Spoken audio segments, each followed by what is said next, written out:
Good morning, Facebook. Happy Wednesday. So today we are here on Facebook Live for What Wednesday. It is 8:20 and every Wednesday I come to Facebook, do my live video, and I share with you my tips, strategies, lessons in all things health, fitness, wellness, and mindset. So this is episode 3 of What Wednesday, and today we are talking about stress. And is stress making you fat? And I'm going to show you how stress can affect your body on a physical level and a psychological level. And I'm going to give you some tips and strategies to help manage your stress. So if you're joining me now, let me know that you're watching, say hi.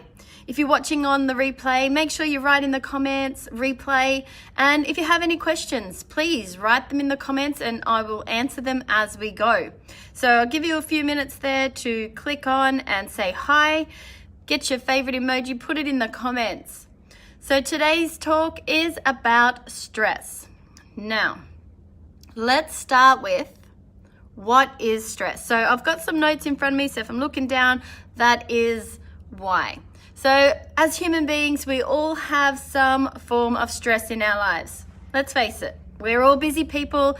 We're in the 21st century and life can be chaotic. So there's no such thing as a stressful situation, all right? Only a stressful reaction. So the traffic isn't stressful, it's how you respond to the traffic. Your office environment is not stressful, it's your response to what's going on around you. Your kids aren't stressful, it's how you respond to what your kids are doing, it's their behavior. So this is the fundamental thing about stress. So stress is not attached to a situation, but it's your internal response to what's going on, okay?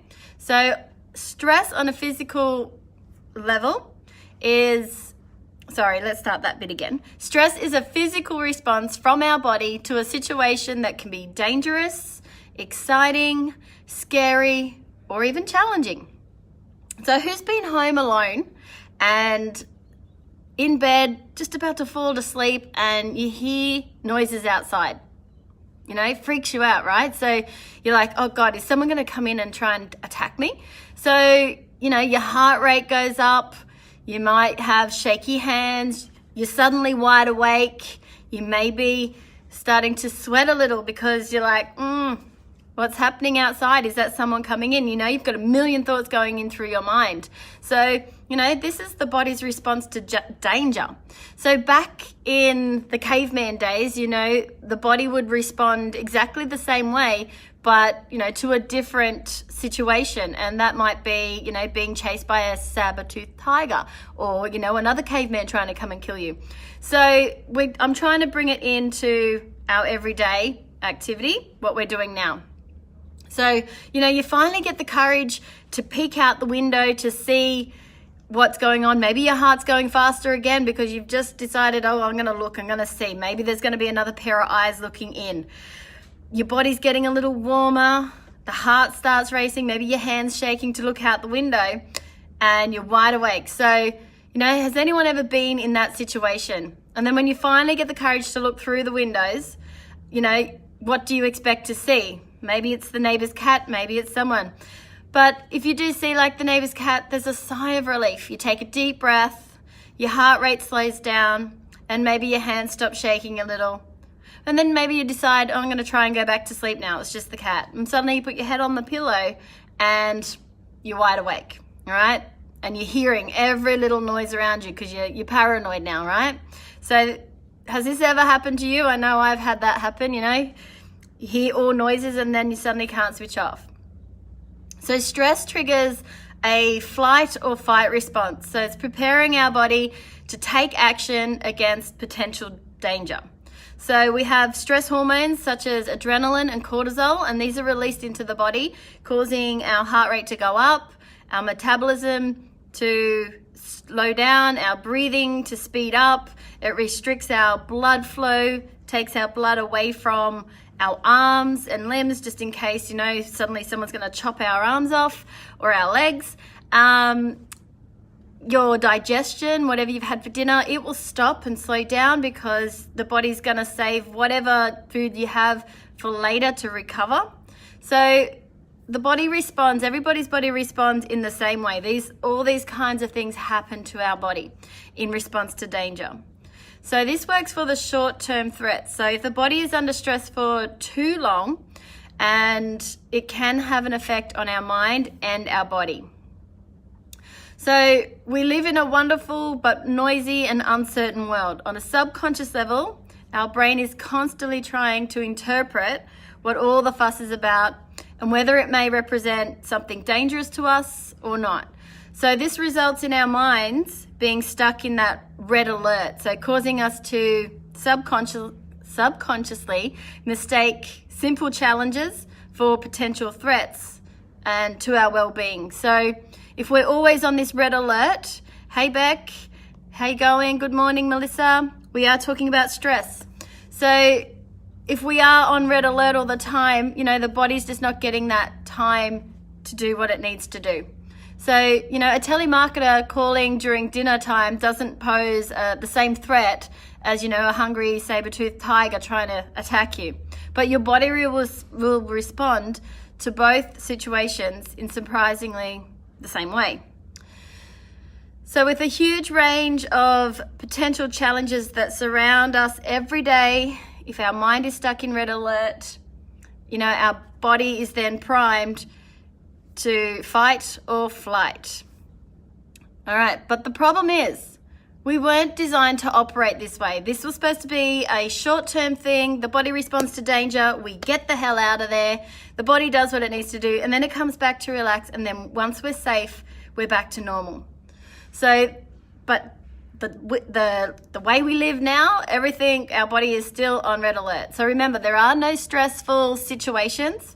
It's how we respond to the situation, all right? So the traffic's not going to cause you to be stressed. It's how you respond to the traffic, all right? So, and stress is not always bad. At the right level and at the right moment, it can be useful and enjoyable. So stress is a normal part of our life, and it can be positive and it can be negative. So let's talk about the good stress. So morning, Sharon. You're a stress eater. Yes, we're going to get to that. So that is why sometimes stress can keep that body fat hanging around. So stress can come from facing a challenge that causes us to feel nervous or excited. So a few years ago, I jumped out of an aeroplane, obviously with a parachute, but all morning I had butterflies in my stomach. I was nervous. I could feel my hands shaking. And the closer I got to getting to the airport, and I just got nervous all the time, and that heart was beating faster, my hands were shaking, I was sweating. This was the good stress. This is that adrenaline, that stress response kicking in, and the closer I got to jumping out of that plane, the more those feelings increased. So, even when it came to actually jumping out the door, I was crying, I was holding on to the walls. It was so funny. I've got the video, I'll share it with them. I've shared it a few times on Facebook because I'm crying. As soon as I see other people jumping out, I'm crying, knowing, holy shit, that's going to happen to me. So all those things that were happening to my body was the stress, was the adrenaline. But then, once I got back down to the ground, I wanted to kiss that ground because it was just such a rush. It was exciting, it was scary, but it was just that feeling, once you're on the ground, it was just a feeling of calmness. It's like, oh, I'm alive. It was those feelings started to disappear. And then, I was thinking, oh my God, I just jumped from the sky. How, feeling of accomplishment as well. So when we're doing extreme sports, that stress response is what people crave. They want that. But this is the short term. So, people thrive on adrenaline, and this can motivate them and help perform. So if someone's doing, the ski jumping and stuff like that, they've got that adrenaline pumping. They're doing their thing to get that going. And, once they're done their jump, their body will respond. So that will help them perform. Sometimes they might, if they don't get that adrenaline rush, they may not perform to their best ability. So the opposite, of course, to good stress is the bad stress, the chronic ongoing stress. This is the problem we have these days, that the stress is just ongoing and our body is not getting time to relax. So it's caused by the ongoing pressures and demands that go on for long periods of time with little hope of improving. So you may have been in your job for a few years and then suddenly there's a restructure, or you've got less staff to help you out, and maybe the workload has increased. There may be a change in management, and maybe new management's come in and their expectations of you are now higher. So what happens? So, morning, Rodney. How are you, darling? My husband just joined my Facebook Live and now I'm going all nervous. So let me get back to where I am. So maybe their expectations of you are too high and the workload just keeps coming in, and this could go on for weeks, months, or even years, and you feel that it's not getting better. So chronic stress can be damaging to your health and your relationships. So you have a bad day at work and you come home, you're cranky, you're tired, you have a headache, you don't feel well in the stomach, and then you snap at your partner or your kids, or you do something silly, and that just sets everything off. All right, and then you might just fly off the handle over the littlest, stupidest thing. And it doesn't make you a very nice person. Who's ever felt like that? You've had a bad day at work and you come home and you just take it out on everybody. I know someone who's watching now that does that quite often. No mentioning names at all. So too much stress can affect mental and physical health, especially when it's chronic and overwhelming. So stress will affect our body, our thoughts, and our feelings, and our behavior. So this kind of stress can cause other health issues. So like blood pressure, heart disease, diabetes, weight gain, and when our body is constantly under stress, our cortisol levels rise. So when our cortisol levels are at our higher state, our body's not going to be burning fat. And this disrupts our other hormones like our thyroid, our testosterone, estrogen, and this can cause us to gain weight even if we're not eating enough food. It will also go the other way. When the cortisol's high, you might overeat, which then your body's not going to burn the fat that you've just consumed, and then that's going to store, and then you're going to gain weight. So no matter what you do, exercise or diet, if your cortisol levels are high, you will not lose weight. Until you control your cortisol levels, that hormone level, and bring it into a state of relaxation and a steady level, you will not lose weight, no matter how hard you train. Your exercise is a good stress, a short-term stress, but if you're already under stress from work or family, anything like that, and then you go exercise on top of that, you're putting good stress on bad stress. So it's you need to find that happy medium between exercise and relaxation techniques and reduce your cortisol levels. So when your cortisol levels are high, there's lots of signs and symptoms that you will notice within your body that you will know when your cortisols are high or low. So you may not feel like, you might be tired, but then you go to sleep and you're wide awake and you have trouble falling to sleep and you have trouble staying to sleep. So that means maybe your cortisol level is high at night, because your body's not balancing the serotonin and melatonin levels with the cortisol. In the morning time, if you wake up and you're like a bear with a sore head and you say, I'm not a morning person, maybe your cortisol levels are too low, and well, not too low, maybe maybe your cortisol levels are too high and you don't have enough serotonin to wake you up, and that's why you're not a morning person. So finding that balance with your cortisol, and I'll share a podcast with you that I listened to on the weekend, and it was all about cortisol.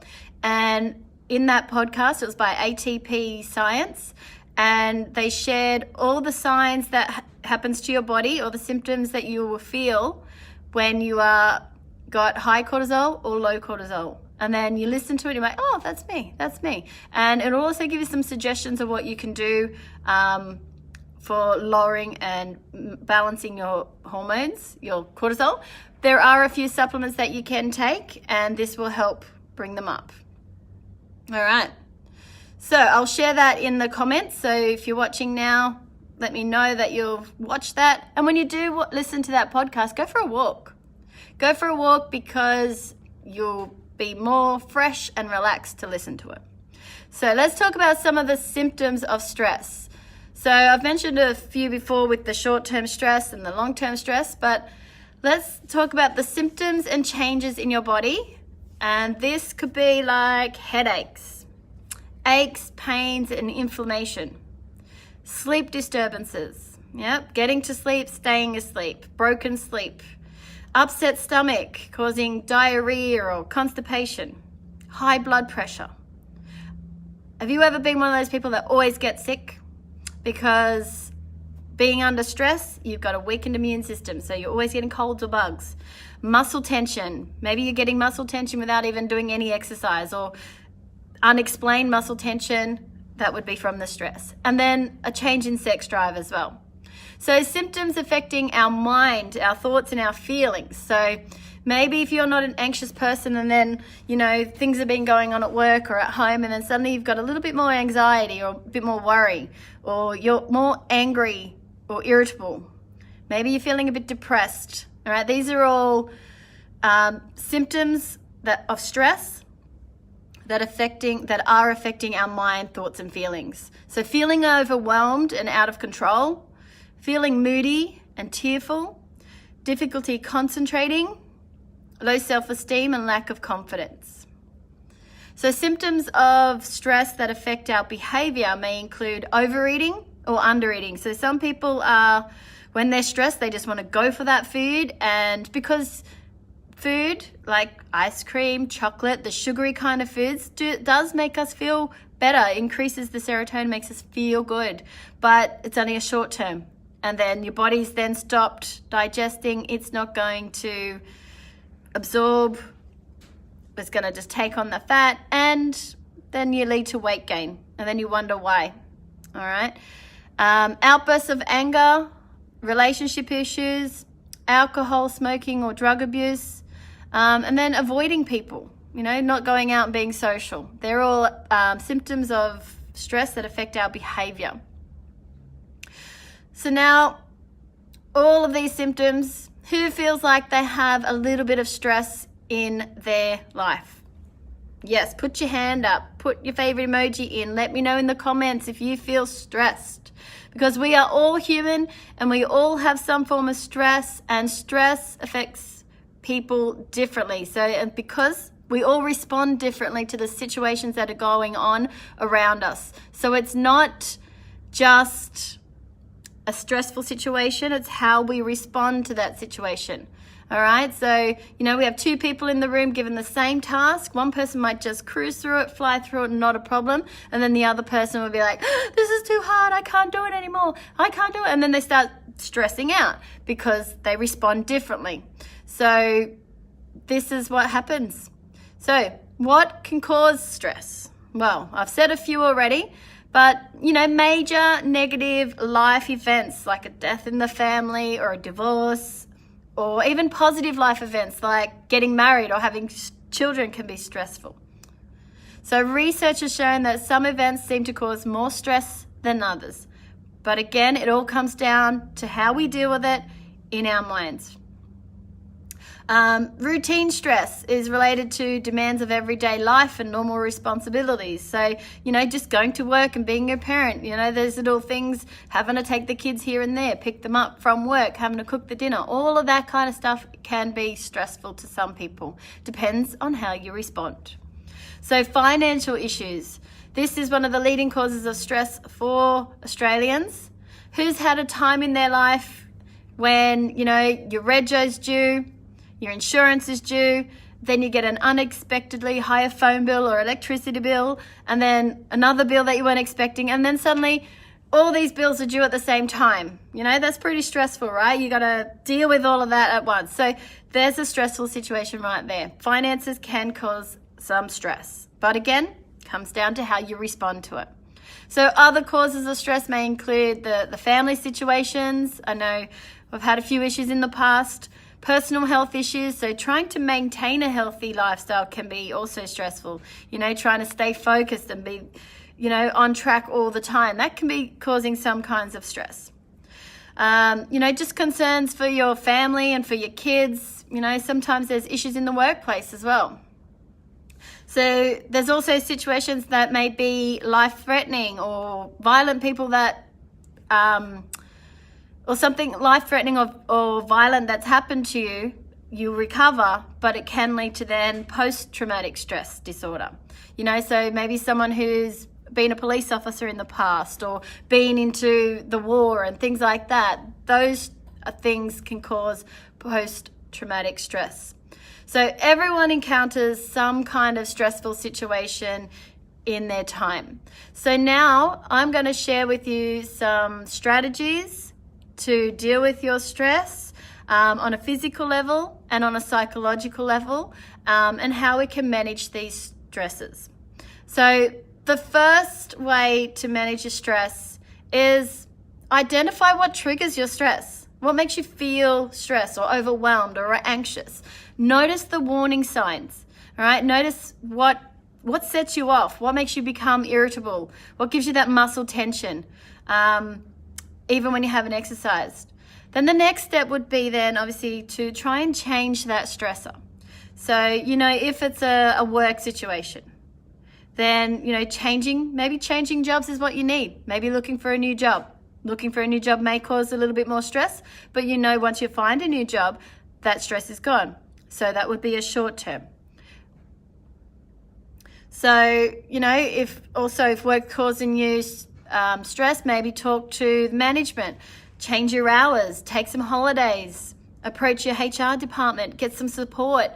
If management's your issue, then maybe it's time to move on from that position. Maybe it's time for a change of career. Maybe that job is no longer fulfilling your needs, and maybe that's time to move on. All right, so things won't change if you're not willing to put it out there and get the help. So if you continually put yourself in that position and not do anything about it, then it's just going to get worse and worse, and then you're just going to get sick, and you're going to be unhappy, miserable, depressed. So, take yourself out of that situation. Life's too short to be stuck in a job that you're not happy with. You might love the job itself, but if the environment is toxic, then get out. Get out while you can, all right? Change careers. Get a new job, all right? Maybe start your own business. Become an entrepreneur. All right, there's lots of options. You're only limited by your imagination. So you can do anything and you can achieve anything you want. You just got to go out there and get it. But you got to know what you want. All right, so first thing, know what you want. So regular exercise can help manage stress. It can help reduce the anxiety, tension, relax the mind. Yoga is great to help relax and calm the mind. And it also incorporates some meditation and some breathing. But if yoga's not your thing, like I've had people say, yoga's not my thing, maybe boxing, maybe come and do a boxing session and pretend that it's your boss or your husband on the other side of the pads and punch the crap out of it. Take the tension out that way. All right. You need to find an exercise that best suits you. Maybe it's a walk in the bush. Maybe it's a walk in the park. Maybe it's on the beach. Find what suits your body. So I find running and yoga are my two exercises. I find running is meditative for me. It just clears my mind, relaxes me. I'm outside in the sunshine. I enjoy it. I feel like when I run that I'm accomplishing something. My best ideas come from when I'm running. Even though I've got music going on in my head sometimes, or I'm listening to a podcast, my mind's still going, but I'm not thinking about other things. I'm just creating stuff in my head. And then when something comes in, I stick with it for the whole way. Yoga helps calm the mind and relieves the tension. It's relaxing. I teach it here at the stadium, and when I'm here teaching, we've got basketball and football and whatever going on in the background. There's whistles blowing, there's joggers squeaking, people talking. I don't hear any of that because I'm so in the moment, in what I'm doing. I don't hear what's going on in the background. So, you meditate, relax, do the yoga. That will help calm you. They're my things as well. So number 4 is spending some time with family and friends. You want to be surrounded by positive people, uplifting people. Maybe you can talk with these people about your feelings. Maybe they can help you. But if family are part of your stress, then maybe seeking help from an outside source like a counselor or a psychologist. All right, if family's your thing, you want to remove toxic people from your life. And if it happens to be family, well, so be it. Remove the toxic people out and bring in the positive people who are going to lift you up. So number 5, looking after your health. So you want to make sure you're eating healthy, regular exercise, and if you are in stressful situations, you want to avoid smoking, alcohol, and caffeine. All right, caffeine is going to have a stress response to your body because your body doesn't know if that's a poison that you're going to take or what. You know, the drugs, everything will shut down just to get rid of that caffeine first. So it's foreign to our body. So, you know, try not to, load up on the coffees in the morning time if you're not a morning person. Maybe it's just a balance of cortisol, melatonin, and serotonin in your body that's not making you wake up in the morning refreshed. So number 7, start a stress journal. So this is your own private journal, a place to write down all your feelings, get everything out of your mind and in on paper. I've been writing in one since the beginning of the year. I think I've missed 11 days, but that's been over the 5 months now. And it just helps dump the feelings out of your head onto paper, and any thoughts, anything that you need just to get out to help you sleep better. I do it before I go to bed. You can also put your goals down in there. You can put your to-do list for the next day. I find I do the to-do list because otherwise I'm thinking, I've got to do this tomorrow, I've got to do that. So if I write it down, it's out of my head on paper, it's written there, it's in ink, I won't forget it. So if any of these symptoms are happening to you and maybe, you're not sure what to do about it, get a health check. Get a health check by your doctor, check your blood pressure, get your blood sugars checked, get your cholesterol checked, go and have a health check, full check up. So number 9 is see a naturopath. Get your stress hormones checked. There are supplements that can help. They're called, not antigens, adaptogens. I think that's what the word is, adaptogens. So these are herbs that you can take that help balance your cortisol. If they're too high or too low, it will do whatever it needs to do. So if they're too high, the adaptogen, the herb, will help bring it down. If it's too low, it'll help bring it up. Rhodiola is one. And if you listen to that podcast that I will share in the comments, it will go through a few more of those. I actually take one at night because I have had a stress hormone test. This is a 24-hour saliva test. So saliva is better than blood. So if you go to your doctor and you ask about stress and can you do a blood test and things like that for stress, cortisol, then when you take blood, they will check I think they take all of it. Not all the blood. When you take the blood test, when they check for cortisol, then they're only checking the cortisol that's in the blood, not around in the rest of the body. Whereas saliva, they will get the free cortisol that's around, not in the cells. So a saliva test is the best go-to for your stress hormone check. So I've had one. All you got to do, you get 4 little vials and you spit in it at 6 o'clock in the morning, every 4 hours. So I think it went from 6, 10, 12 and 4, something like that it was, or 2 and 4. So yeah, it gives you all the instructions what to do. You spit in it, you send it off, you get back, you get a full report, and it will give you where your stress is. So where your cortisol levels are, sorry. So, for me, my cortisol was higher at night. All right, so that's why I was having trouble getting to sleep, and then it wasn't where it should have been in the morning. So middle of the day and afternoon, it was almost where it should be, but the night and the morning was not. It was out of balance. It needed to be higher in the morning, so I wake up refreshed, and lower in the evening. So I do take a supplement of a nighttime to help me get to sleep, and that's called Holy Basil, and that helps reduce the cortisol down to help sleep better. Another way to help deal with stress is breathing and count to 10. So before responding to a situation, take a deep breath, count to 10, and ask yourself, can this situation be changed? How will I react? Will it make it worse or will it make it better? Sometimes just thinking before acting can really make a difference about the whole situation. All right, so it can just save some time and save less stress if you just think, count to 10, and breathe before responding. So recognizing the signs and symptoms of stress will help you figure out ways of coping and save you from adopting to unhealthy methods like overeating, drinking, or smoking. So I know I'm a busy mom. You know, I've got 3 teenage kids.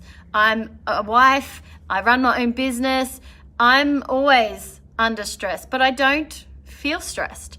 I don't overreact. I take my time. I try and respond well. I exercise regularly, but sometimes the body can respond in ways where you know, I know when I do get stressed, I feel my heart beating more out of my chest, you know, palpitations. That's also another sign.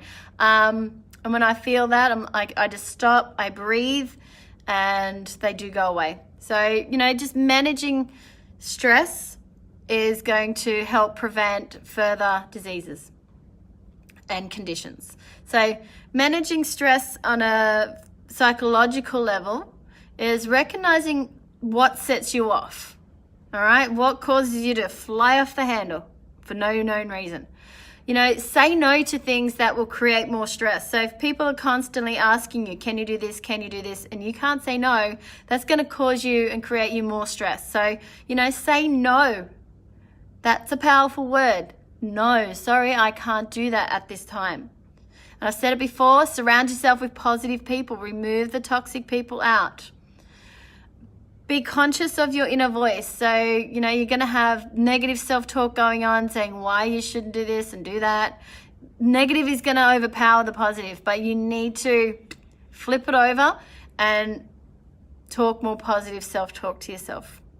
Get into a bit of a routine. Sometimes when, you know, we're trying to do things here, there, and everywhere, and we're all over the shop, getting into a routine can help reduce your stress. You know what? Accept the things that you can't control. Some things are just out of our control. We can't control the amount of traffic on the road. We can't control when the bills come in. They're going to come in when they come in, when they're due. We can't control. There's just things that we can't control. But you can control what and how you respond to what comes in. All right? There are no stressful situations, only how you respond. And everybody's body's different and they respond differently. But the same internal effects on our body is the same. So everybody's going to have a cortisol change. Everybody's going to have restricted blood flow. Your blood vessels are going to dilate. Your metabolism will slow down. Everybody will have those responses. Everybody will feel maybe a headache or feel sick in the stomach. You know, some of the symptoms may be varied, but the internal responses are the same. Be calm, be assertive. You know, it's that remain in control. Count to 10 and breathe before reacting. So that is everything about stress. All right. So that could be some of the reasons why you will not lose weight or have not been losing weight, because your body may be on red alert and not efficiently burning the fat. So you want to make sure you manage your stress on a physical level and on a psychological level. All right. You want to make sure that you do get that regular exercise in. Try a yoga class. And I don't want to make this a salesy live video, but I am organizing a yoga immersion retreat. Relax, restore, and rebalance. And this could be something that will help you deal with stress. And this is happening on the 2nd of June. Have a look at my Facebook page for those details. But we want to find ways to manage our stress. So if you know that these things are happening to you, you know, come and have a chat. I just finished a 5-hour course about this stress. So if you really want to know more information about stress and what it's really doing for your body, you know, come and see me, send me a message. I'll be happy to have a chat with you. If you feel like there's some people in your life that are stressed out all the time, or something in here that you may feel they need to hear, please share this video with them. And Massage Sharon, lucky you. A massage is a great way to help relax our body and deal with stress. So when you're having your massage today, make sure you're breathing and relaxing and calming and not letting any self-negative talk get into your head. Repeating a mantra to yourself is also another way, you know. It could be just finding a quiet place, whether it be at the beach, in a room, outside in the park, wherever, a nice quiet place where you can sit and breathe. And tell yourself, you need to be able to take your body from a red alert response. When your body's stressed, it's not going to be able to go into a relaxation response. That's just, two of them cannot be working at the same time. So you can't be stressed and relaxed at the same time. So a stress response, they just don't work together. So, you know, when we're in that repair and rebalance, that relaxed response, we're working our parasympathetic nervous system. All right, this is gonna help encourage the processes that go on in our head. All right, we're actually gonna process things. Our heart rates are gonna be slower. We're gonna be breathing, so we're gonna actually be doing some digesting, and our internal organs are gonna be regulated. You know, things are gonna be happening at a cellular level. They're gonna be regenerated. When we're in a response, a stress response, those things don't happen. You know, our blood pressure gets elevated. When we're stressed, okay, it's called gluconeogenesis. The body will start to take away protein from our muscles and our liver, and it won't use the carbs or the fat. And that is one reason as well why, you know, you're trying to lose weight, and if your body's in that red alert stage, it won't burn fat. It will break down muscle, and that's why we get the muscle aches and pains. So it's called gluconeogenesis, where the body will start to use protein to do its building, but it's not going to work. You're taking valuable protein from your body to deal with this stress when it needs to be eliminated. We need to eliminate stress, and sometimes that's hard. So, you know, stress can make you look older than what you are. So, you know, it can also cause your hair to go gray. So ladies, I stress to you that if you are in a stress response, if you're in that red alert, reduce your stress. Otherwise, your hair will go gray and you will grow old. You will look older than what you are, because on a cellular level, that there's called telomeres. All right, they're the little cells on the inside. They get shorter and shorter. When we lose collagen in our skin, makes us look older. All right, so stress less. Otherwise, you're going to grow old and you're going to get gray hair. You're going to get sick. You're going to have a weakened immune system. When you're in a stressful response, the immune system is weakened, all right? You're going to be able to you're going to get colds, flus, and bugs, all right? That's what happens. So when you're also in a stressful response, it all starts in the mouth. Your saliva is reduced. Then it starts to go down your restricted blood to your stomach and your intestines. Interruptions to the contractions of your digestive system. So you may become constipated, or it might go the other way. You might get diarrhea. And then you're going to have a reduction in the absorption of water and nutrients when you're in a stress mode. So when you're constantly on red alert, this is what's happening in our body. So, you know, you also may have inflammation and redness and itchiness for the skin, all right? I've got a study by scientists that showed stress can speed up the onset of skin cancers by 200% in mice. So when exposed to a stress. So, you know, let's look after our body and stress less. All right. So if you like meditation, walk, regular exercise, eat well, avoid the caffeine, avoid the smoking, the drugs, the alcohol. You know, alcohol might make you feel good for a small amount of time, but if you continually abuse it, like all good things come to an end. It's just going to make you feel bad and cause all sorts of other issues. So that is all I have time for today. Have an amazing day. If you're interested in coming to my yoga retreat, have a look at my Facebook page. And if you have any questions, go back and listen to the beginning if you've just joined me now, and write the questions in, send me a message. I'll be happy to have a chat with you more about stress. All right, so go and stress less. Bye.